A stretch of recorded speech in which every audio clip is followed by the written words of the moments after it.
पता है आपको, अगर हमारे शरीर में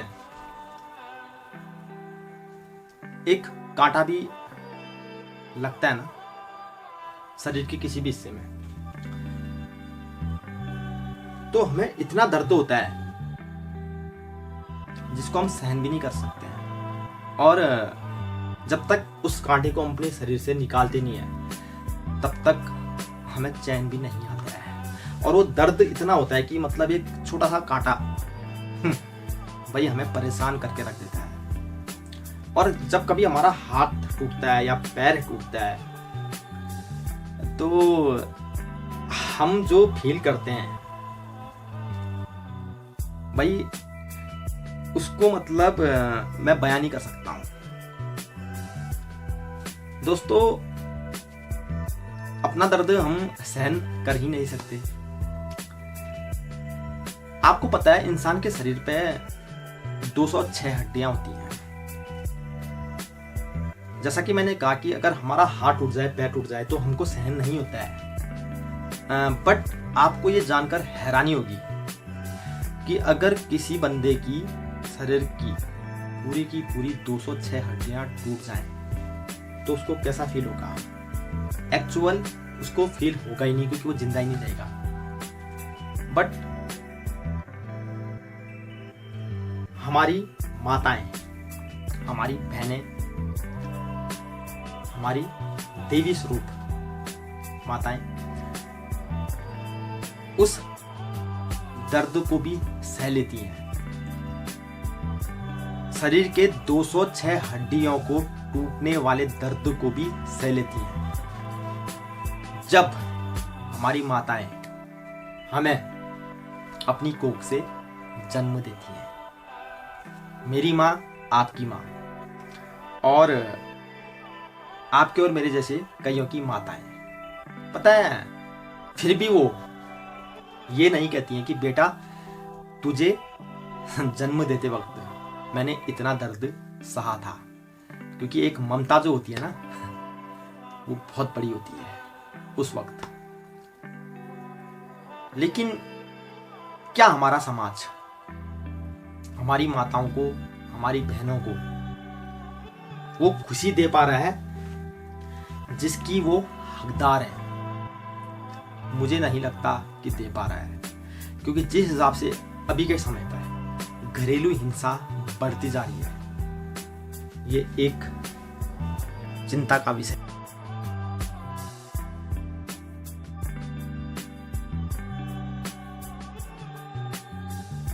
नेचर के एक और खूबसूरत व्लॉग में आप सभी लोगों का तहे दिल से स्वागत है दोस्तों। तो आप समझ गए होंगे कि मैं जो आज टॉपिक में बात करने वाला हूं आपके साथ वो है घरेलू हिंसा। दोस्तों, अगर हम आंकड़ों की बात करें तो हमारे हिंदुस्तान में ही जो बड़ी बड़ी सिटी हैं, मेट्रो शहर, वहाँ भी जो ये घरेलू हिंसा के आंकड़े हैं वो दिन प्रतिदिन बढ़ते ही जा रहे हैं। और फिर आते हैं हम ग्राम के क्षेत्र में, यानी ग्रामीण क्षेत्र में, तो वहाँ जो आंकड़े हैं वो भी कुछ कम नहीं है। छोटी छोटी बातों में घरेलू हिंसाओं को पैदा किया जाता है, जानबूझकर उत्पन्न किया जाता है, और उत्पीड़न होता है घर की महिला का, ठीक है ना। तो ये एक बहुत चिंता का विषय है दोस्तों, इसमें हमने बात करनी चाहिए। गाइज, फैमिली उसको कहते हैं जहाँ सुख, खुशी, संस्कार, भावनाएं, ममता, अपनापन, प्यार, जिस फैमिली में ये चीज़ें होती हैं, मेरे हिसाब से वो फैमिली दिन प्रतिदिन उन्नति करती जाती है।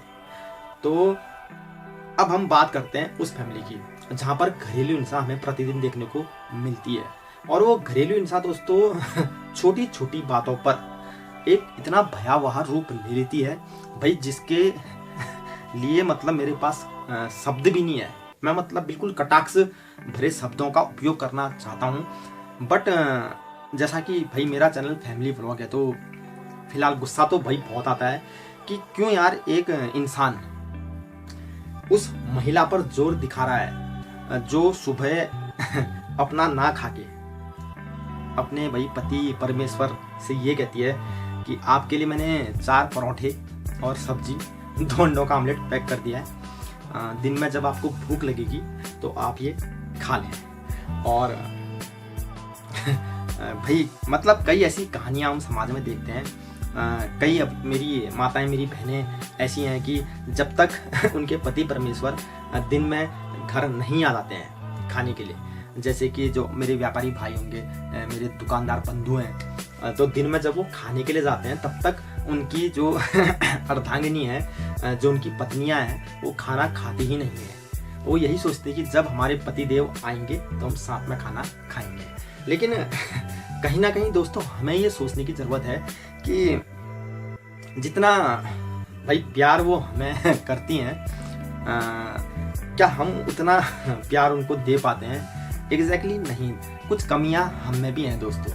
कमियां कहें तो आप जब सुबह उठते हैं तो अपने कार्य के लिए, मेरे भाई लोग कुछ ऑफिस वर्कर भी होंगे, कई व्यापारी बंधु भी हैं तो भाई कई मजदूर भाई भी हैं अपने।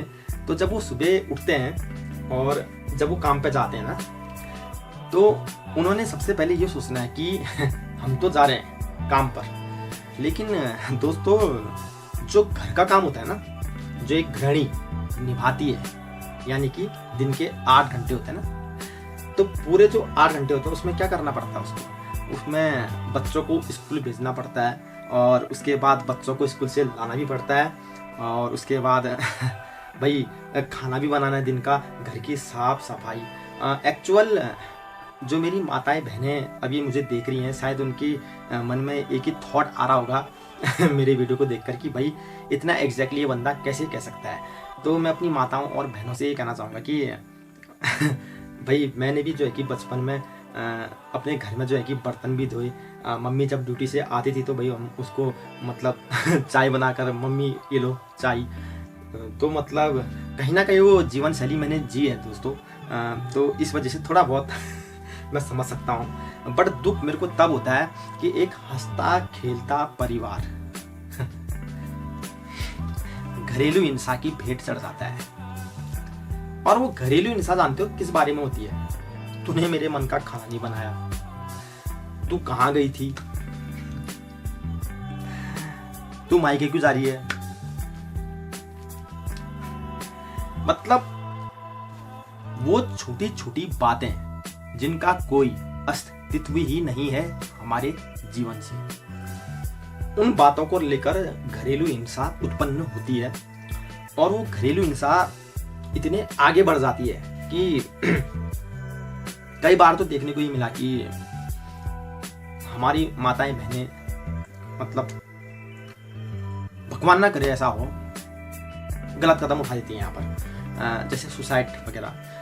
बट उसके बाद किसी का अगर बिगड़ता है तो जो उनके बच्चे होते हैं उनका बिगड़ता है भविष्य, यानी कि फ्यूचर। दोस्तों हम अपने बच्चों को संस्कार देते हैं। संस्कार हम ये कहना चाहेंगे कि भाई जीवन में तूने तरक्की कैसे करनी है, अपने से बड़ों का आदर सम्मान तूने कैसे करना है, उसी को संस्कार कहा जाता है। अगर हमारे बच्चे हमारे दिए हुए संस्कार पर चलते हैं तो यकीनन उनका जो है कि भाई भला ही होगा, लाइफ में वो तरक्की करेंगे।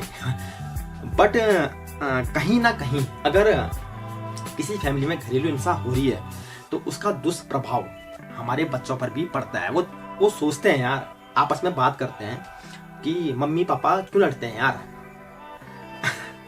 मतलब मेरा आपसे हाथ जोड़ के निवेदन है, कम से कम अपने बच्चों का मुंह देखें, उनका चेहरा देखें, उनका फ्यूचर देखें, और उन पर जो गलत प्रभाव पड़ रहा है, यानी कि कहीं ना कहीं भाई उनका जो मस्तिष्क है ना अभी उतना विकसित नहीं हुआ है तो भाई वो हमारी न्यू जनरेशन है, उनको पकड़ लें।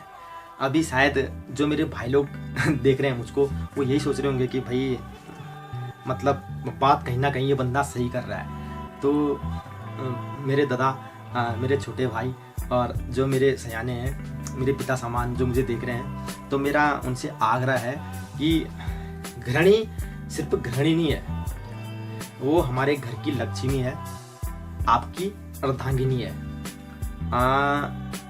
आप सुबह मतलब प्रभु के द्वार पर ना जाइए, बल्कि एक बार अपनी जो अर्धांगिनी है उससे प्यार के 2 शब्द बोल दीजिए। तो भाई आपकी अर्धांगिनी का मतलब जो पूरा एक दिन होता है ना, वो बन जाएगा। उसको ये फील होगा कि हाँ यार, आज मेरे पतिदेव ने मेरे से भाई 2 शब्द मीठे बोले हैं प्यार के, तो वो इतना ही चाहते हैं। सो भाई जो ये घरेलू हिंसा है इसके आप खिलाफ हों, और कहीं ना कहीं ये सोचें कि भाई एक पराई लड़की जब अपना घर द्वार, अपने रिश्तेदारी, अपने भाई बहनों को छोड़कर, अपने माता पिता को छोड़कर आपके साथ आई है, 7 फेरे लेकर विवाह करके, तो कहीं ना कहीं आपका भी एक जिम्मेदाराना रवैया होना चाहिए कि आप उसको प्यार दें, उसकी इज्जत करना सीखें, और ये ज़रूर सोचें कि भाई जितनी मेहनत आप करते हैं अपने घर से बाहर, तो उससे 4 गुनी ज़्यादा मेहनत आपकी अर्धांगिनी घर पे रहकर करती है। अगर मेरी बात पे आपको विश्वास नहीं आ रहा है तो एक दिन आप अपनी वाइफ का सारा काम करिए, आप घर पे रहिए, आप बच्चों की देखभाल करिए, आप खाना बनाइए, आप फैमिली का ख्याल रखिए, घर में जो बुजुर्ग हैं, सयाने हैं, उनकी दवाई टाइम से, उनको चाय टाइम से दीजिए। तो आपको पता चल जाएगा कि इससे अच्छा तो मेरा भाई घर का जो आउटकम है वो बेस्ट है। तो कहीं ना कहीं आपको ये एहसास होगा कि जो मेरी अर्धांगिनी है, जो मेरी वाइफ है, वो मुझसे ज़्यादा काम करती है, और फिर भी मतलब जो है कि बिल्कुल अफसोस नहीं है उसको, क्योंकि उसको खुशी है अपने फैमिली की खुशी को देखकर। तो दोस्तों बस आज के लिए आपके भाई की तरफ से छोटी सी जानकारी थी। तो उम्मीद करता हूँ कि आपको ये व्लॉग बहुत ही अच्छा और एक जागरूकता वाला जो होता है ना पार्ट, एक सबक सीखना, तो शायद आप इस व्लॉग के ज़रिए वो सबक सीखेंगे। और कमेंट बॉक्स आपके लिए ओपन है, और उसमें आप अपनी राय दीजिए। अगर ऐसे ही मोटिवेशनल वीडियो मैं आपके सम्मुख पेश करता रहूँगा तो मुझे भी काफ़ी खुशी होगी। तो मिलते हैं फिर ऐसे किसी खूबसूरत व्लॉग में, तब तक के लिए दोस्तों टेक केयर, जय हिंद।